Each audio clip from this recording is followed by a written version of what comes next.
अस्सलाम वालेकुम जी, कैसे हैं आप लोग? खैरियत से हैं? लीडर वो होता है जो जिंदगी में कभी अपने उसूलों पे कंप्रोमाइज नहीं करता। जब कोई लीडर अपने उसूलों पर, अपने नजरियात पर कंप्रोमाइज कर लेता है तो उसकी लीडरी खत्म हो जाती है, वो हीरो से जीरो बन जाता है।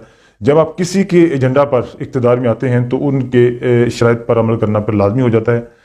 तो हम देखते हैं कि पाकिस्तान में एक लीडर ऐसा भी है जिसने जिंदगी भर कभी भी अपने उसूलों पर कंप्रोमाइज नहीं किया और हमेशा वो अपनी पिच पर खेले हैं, अपने नजरियात और अपने उसूलों की पिच पर खेले हैं और दूसरों को भी अपनी पिच पर लाने की कोशिश करते रहे। तो डॉक्टर दाऊद कादी साहब के पास इस मुल्क को सोने की चिड़िया बनाने के लिए बहुत खूबसूरत सिस्टम है। इस सिस्टम पे मैं अलग से कभी एक पूरा प्रोग्राम करूंगा कि उनके पास क्या सिस्टम है।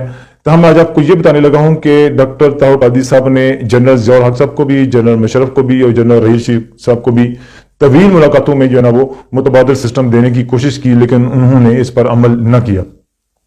जनरल ज़ियाउल हक साहब जो है ना वो डॉक्टर दाऊद कादी साहब की इमर्जिंग पर्सनालिटी से, उनके टैलेंट से और उनकी सोच से, फिक्र से बहुत ज्यादा मुतासिर थे। उन्होंने डॉक्टर दाऊद कादी साहब से जो है ना वो ये फरमाइश की कि मैं मुल्क में इस्लामी निज़ाम नाफिज करना चाहता हूं तो मुझे प्रैक्टिकल निज़ाम बना के दें। तो डॉक्टर दाऊद कादी साहब इस पर जो है ना वो कंप्लीट होमवर्क करके लेके गए और डॉक्टर साहब ने ये शर्त रखी कि ये 1-to-1 मुलाकात होगी।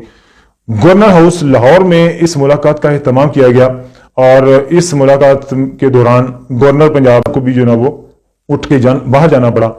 तो डॉक्टर दाऊद कादी साहब ने जनरल ज़ियाउल हक साहब से 3.5 घंटे मुलाकात की। इन 3.5 घंटों में उन्होंने सिस्टम को मैक्रो और माइक्रो लेवल तक जो है ना वो पूरा ब्रीफ किया, लेकिन उन्होंने एक कंडीशन रखी कि ये सिस्टम जो है, कुछ चेहरे ऐसे हैं जो वो उस वक्त भी समझते थे कि उनकी डोरें जो है ना वो ऊपर से हिलती हैं, ऊपर से आप समझ गए होंगे। तो जब तक ये लोग आपके इर्द गिर्द जमा हैं, ये कभी भी इस सिस्टम को इंप्लीमेंट नहीं होने देंगे। तो आप पहली कंडीशन ये रखी डॉक्टर साहब ने कि आप जो है ना वो ये वाली जो अफराद हैं इनको रिप्लेस करें इन लोगों के साथ। जो लोग डॉक्टर साहब ने सुजेस्ट किए उनका कोई डॉक्टर साहब की तहरीक से कोई ताल्लुक नहीं था, लेकिन वो पाकिस्तान में बड़े महादमाग लोग थे, बड़े सुपर ब्रेन थे और बड़े एक्सपर्ट थे अपने अपने फील्ड के। तो डॉक्टर साहब ने कहा कि इन लोगों के साथ अगर आप रिप्लेस नहीं करेंगे तो मैं ये फाइल आपके हैंडओवर नहीं करूंगा। तो जनरल ज़ियाउल हक साहब ने जो है ना वो बिल्कुल वाज़ेह तौर पे कह दिया कि मैं इन लोगों को रिमूव नहीं कर सकता। तो डॉक्टर साहब ने माजरत कर ली कि मैं आपको फाइल भी नहीं दे सकता।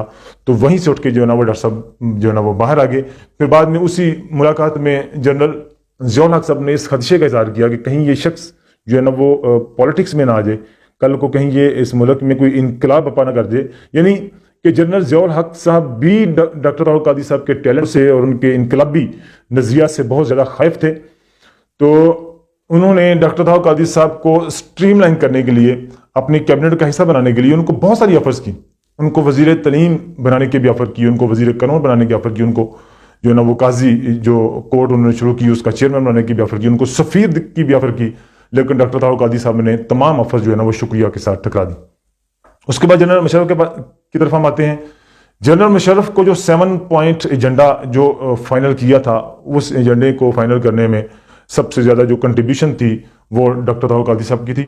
और डॉक्टर दाऊद कादी साहब से जनरल परवेज मुशर्रफ ने भी कई घंटों पर मुश्तमिल मुलाकात की और उनके कुछ दूसरे जनरल्स ने भी इनसे 2-2, 3-3 घंटे की कई नशिस्तें की एक नए सिस्टम को इम्प्लीमेंट करने के हवाले से। लेकिन अफसोस कि वो जो 7 पॉइंट एजेंडा था उसमें सबसे इंपॉर्टेंट पॉइंट जो था, आपको याद होगा, वो अकाउंटेबिलिटी थी। लेकिन जनरल मुशर्रफ साहब जब अपने इस बुनियादी पॉइंट से ही मुकर गए तो डॉक्टर दाऊद कादी साहब जो है ना वो जनरल मुशर्रफ के खिलाफ हो गए। और आपको याद होगा कि उस वक्त MMA बनाई गई थी। वो जो MMA गिवन एजेंडे पे बनाई गई थी और बाद में उसका वजूद ही खत्म हो गया, कहीं वो MMA नजर नहीं आई। वो गिवन एजेंडा पहले डॉक्टर दाऊद कादी साहब के सामने पेश किया गया था कि भाई ये एजेंडा है, हम आपको ये है, कौमी असम्बली में आपको इतनी नशिस्तें भी देते हैं, लेकिन इस एजेंडे पर साइन करके आना पड़ेगा। अगर डॉक्टर दाऊद कादी साहब उस एजेंडे पर साइन कर देते तो ऊपर वालों को भी इतराज नहीं था, क्योंकि जब आप गिवन एजेंडे पर साइन कर देते हैं तो फिर आप किसी दूसरे के मुलाजिम बन के आ रहे होते हैं, फिर आप अपनी इंडिपेंडेंट, अपनी अलग से शिनाख्त जो है ना आपकी खत्म हो जाती है। लेकिन डॉक्टर दाऊद कादी साहब ने माजरत की, उन्होंने कहा जी मैं अपने जोरे बाजू से ही इलेक्शन लड़ूंगा, चाहे मुझे एक सीट ही क्यों ना मिले। तो डॉक्टर दाऊद कादी साहब ने आपको आप जानते हैं लाहौर में NA 127 में उन्होंने जो है ना वो एक सीट जीती और उस सीट से भी उन्होंने जो है कौमी असम्बली से रिजाइन करके बाहर आ गए। उन्होंने कीनली ऑब्जर्व किया, सिस्टम को क्लोजली वॉच किया और देखा। उन्होंने जो 100 सफात पर मुश्तमिल जो 4 शीट लगाई रिजाइन देते हुए, उसमें उन्होंने वाज़ेह तौर पे लिखा کہ पाकिस्तान की जो कौमी असम्बली है, ये जो इदारे हैं, ये गुलामों का अड्डा है और इनकी गुलामी की जो डोरें हैं वो ऊपर हैं, कहीं और से हिलती हैं। और उन्होंने ये भी लिखा उसमें कि कौमी असम्बली में जितनी भी कानून साजी होती है वो सारी की सारी कानून साजी ये जो सरमायादार हैं, ये जो जागीरदार हैं, फौजी डिक्टेटर्स हैं और ये बड़ी अशराफियाज और माफियाज जो हैं, इनके मफादात के तहफ़्फ़ुज़ के लिए कानून साजी होती है। गरीब के लिए किसी किस्म की कोई कानून साजी नहीं होती। तो लिहाजा जनरल परवेज़ मुशर्रफ ने भी डॉक्टर तौहीद कादरी साहब को धोखा दिया और उनका मतबादल सिस्टम पर जो है ना उन्होंने इंप्लीमेंट किया और उससे वाज़ेह तौर पे जो है ना वो मुकर गए। इवन के अकाउंटेबिलिटी, एक बहुत बड़ा वादा किया था कि हम जो है ना अकाउंटेबिलिटी करेंगे और छाननी लगाएंगे और स्टेन करेंगे, हम जो पढ़े लिखे लोग हैं, बाशऊर लोग हैं, मतवसत तबके से लोग हैं, उनको आगे लेके आएंगे। लेकिन वो जो बीए की कंडीशन लगवाई थी वो भी डॉक्टर साहब ने लगवाई थी कि कम से कम जो है ना वो एक बीए की कंडीशन तो ग्रेजुएट तो होने चाहिए हमारे एमपी एमएनएस, वो भी डॉक्टर तौहीद कादरी साहब ने कोशिश करके लगवाई थी। बाद में वो कंडीशन भी खत्म कर दी गई, लेकिन डॉक्टर तौहीद कादरी साहब ने जनरल परवेज़ मुशर्रफ की भी कोई ऑफर कबूल नहीं की और अपने उसूलों पर कायम रहे, अपने एजेंडे पर कायम रहे। उसके बाद जो है ना वो लॉन्ग मार्चेस किए डॉक्टर तौहीद कादरी साहब ने। अब जानते हैं कि पहले उन्होंने सर्दियों में लॉन्ग मार्च किया और 5 दिन ठिठुरती सर्दी में इस्लामाबाद की सड़कों पर बैठे रहे और इस कौम की नब्ज़ चेक की, इस कौम को बुलाते रहे कि इनकलाब के लिए निकलो। तो यकीनन उनके जो जितने कारकुन भी वहाँ पे जमा थे, उतने कारकुनों से इनकलाब नहीं आते। इनकलाब के लिए पूरी कौम को निकलना पड़ता है और इंटरनेशनल जो कम्युनिटी है, जो बाकी ममालिक हैं, उनको जो है ना वो वैलिड इनकलाब तस्लीम करवाने के लिए पूरी कौम को उसमें पार्टिसिपेट करना पड़ता है। तहम उन्होंने कौम की नब्ज़ को चेक किया, लेकिन कौम ने जो है ना वो सिर्फ दवाएं तो दी, लेकिन प्रैक्टिकली जो है ना वो घरों से नहीं निकले। वो उनकी नज़र भांप गई थी कि अगर हम नेक्स्ट स्टेप उठाते हैं तो जो कौम की कंडीशन है, जो कैफियत है, हमारे अगर 10,000 कारकुनों की लाशें भी गिर गई तो ये कौम लाशें उठाने के लिए भी नहीं निकलेगी। लिहाजा उन्होंने जो है ना वो अपना जो रिफॉर्म्स का जो एजेंडा था उसके ऊपर उन्होंने हुकूमत वक्त के साथ, बल्कि हुकूमत वक्त को उन्होंने कंटेनर में तलब कर लिया। सब जानते हैं कि उस हुकूमत के जो मेजर रिप्रेजेंटेटिव थे वो सभी कंटेनर में गए और डॉक्टर तौहीद कादरी साहब ने एजेंडे पर साइन करवाए। वो अलग बात है, बाद में हुकूमत मुकर गई, उस एजेंडे पर अमल नहीं किया, लेकिन डॉक्टर तौहीद कादरी साहब अपनी काविश में, और एक बड़ी मैं ये समझता हूँ कि पाकिस्तान की तारीख में सबसे स्मार्ट पॉलिटिकल मूवमेंट थी, एंट्रेंस भी और एग्जिट भी। इसकी कोई मिसाल पाकिस्तान की जो ना वो तारीख में नहीं मिलती।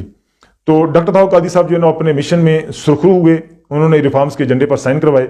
बाद में हुकूमत ने उस पर अमल नहीं किया और कौम की नब्ज़ भी चेक हो गई कि कौम अभी जो है ना वो इनकलाब के लिए या इस सिस्टम के खिलाफ टकराने के लिए अभी तैयार नहीं थी। उसके बाद फिर उन्होंने एक और लॉन्ग मार्च किया और 70 दिनों का जो है ना वो इस्लामाबाद की सड़कों पर धरना दिया। ये भी तारीख में सुनहरी रूप में लिखा जाएगा कि उनके कारकुनों ने, पूरी फैमिलीज ने अपने कारोबार, घर बार, अपनी जॉब छोड़ के, अपने घरों की चीज़ें बेच के जो है ना इस्लामाबाद की सड़कों पर बैठे रहे और सीसा पिलाई हुई दीवार बन के बैठे रहे और हर रोज़ इस कौम को बुलाया कि इस सिस्टम के खिलाफ अगर आप तब्दीली चाहते हैं, अपनी किस्मत को बदलना चाहते हैं, अपना मुकद्दर बदलना चाहते हैं, तो फिर इस सिस्टम के खिलाफ जो है ना वो आपको निकलना पड़ेगा, इसके खिलाफ बगावत करना पड़ेगी। मगर अफसोस कि उन 70 दिनों में भी कौम के कान पे जो है ना वो जूं तक ना रेंगी और कौम टस से मस ना हुई। तो डॉक्टर तौहीद कादरी साहब ने जनरल रहील शरीफ साहब के साथ भी 3.25 घंटे की मुलाकात की। तो डॉक्टर तौहीद कादरी साहब ने उस 3.25 घंटे की मुलाकात में जो है ना कंप्लीट सिस्टम जो है ना वो दे दिया इस मुल्क को अपग्रेड करने के लिए। खैर, डॉक्टर तौहीद कादरी साहब ने जो है ना वो गिवन एजेंडे पर नहीं आए, लेकिन बाकी आप समझते हैं कि वहाँ पे एक और भी सियासी लीडर था। लेकिन जब फिर आप गिवन एजेंडे पर जो है ना वो इक़्तिदार पर आते हैं, अपने उसूलों को छोड़कर, अपने नज़रियाती कारकुनों को छोड़कर, तो फिर आपको गिवन एजेंडे पर अमल करना पड़ता है। बाद में आप शिकवा शिकायत करना फिर मैं समझता हूँ कि बेजा है कि मुझे कुछ करने नहीं दिया गया, मेरे हाथ पाँव बंधे हुए थे। तो जब आप गिवन एजेंडे पर जाएंगे तो फिर ज़ाहिर है हाथ पाँव फिर उनके मुताबिक चलते हैं जो आपको इक़्तिदार में लेके आते हैं। खैर, इस मौका पर भी डॉक्टर तौहीद कादरी साहब को जो है ऑफर की गई, वो प्रेसिडेंट पाकिस्तान भी बन सकते थे। 20 सीटों की पीटीआई के साथ जो है ना वो ऑफर की गई, नेशनल असम्बली की 20 सीटों की ऑफर की गई कि कंबाइन इलेक्शन लड़ें। लेकिन पीटीआई के साथ लॉन्ग मार्च शुरू करने से पहले यह बाकायदा एग्रीमेंट हुआ था कि हम इलेक्टोरल रिफॉर्म्स के बगैर किसी भी सूरत में जो है ना वो इलेक्शन में नहीं जाएंगे। लेकिन फरीक सानी जो है ना वो इलेक्शन में चला गया इलेक्टोरल रिफॉर्म्स के बगैर, और जो हाल उसका हो रहा है अब तक वो पूरी कौम देख रही है। और डॉक्टर तौहीद कादरी साहब इस मौका पे भी जो है ना वो सुखरू हुए और उन्होंने किसी भी जो है ना वो किस्म का कोई कंप्रोमाइज़ नहीं किया, अपने उसूलों पर और अपने प्रोग्राम पर डटे रहे। وہ واحد لیڈر ہیں جنہوں نے اپنی جدوجہد کا آغاز ہی اس پوائنٹ سے شروع کیا تھا کہ ہماری جنگ کسی فرد واحد کے خلاف نہیں ہے، کسی سیاسی جماعت کے خلاف نہیں ہے، ہماری جنگ اس سسٹم کے خلاف ہے جو فارمولیٹ کیا گیا ہے صرف عوام کی اکثریت کو اپنا غلام بنانے کے لیے اور اشرافیہ اور مافیاز کے مفادات کے تحفظ کے لیے۔ اس سسٹم کو جو ہے نا وہ پلٹنا چاہتے ہیں، تبدیل کرنا چاہتے ہیں۔ ڈاکٹر طاہر القادری صاحب جو ہے نا وہ اپنی جدوجہد میں اور اپنی قربانیوں میں وہ سرخرو ہو چکے ہیں۔ انہوں نے بہت قربانیاں دی ہیں، 26 کارکنوں کی انہوں نے قربانیاں دی ہیں اور 100 کارکنوں نے سینے پر جو ہے نا وہ گولیاں کھائی ہیں، اور ماڈل ٹاؤن میں 15 دن جو ہے نا وہ اس یزیدی محاصرے میں محصور رہے، پوری قوم جانتی ہے، جس میں سے چڑیا بھی پر نہیں مار سکتی تھی۔ ڈاکٹر طاہر القادری صاحب آئیں گے، ضرور آئیں گے، لیکن اب تب آئیں گے جب یہ قوم ان کو بلائے گی۔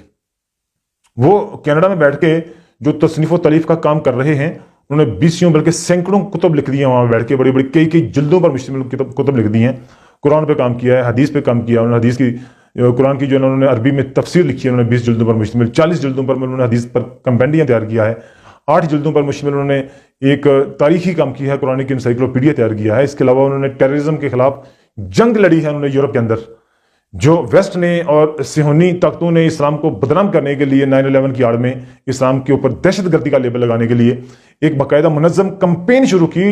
عالمی اسلام کی طرف سے صرف ڈاکٹر طاہر القادری صاحب ہیں جنہوں نے اس کمپین کو ڈیفیوز کیا اور اس کے خلاف جو ہے نا وہ انہوں نے کریکولم جاری کیا دہشت گردی کے خلاف۔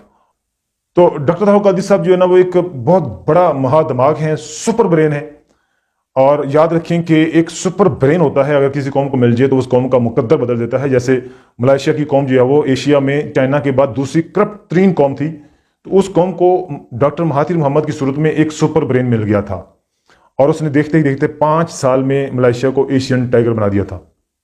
ہمارے پاس اس سے بھی بڑا سپر برین ہے، پہچاننے کی ضرورت ہے۔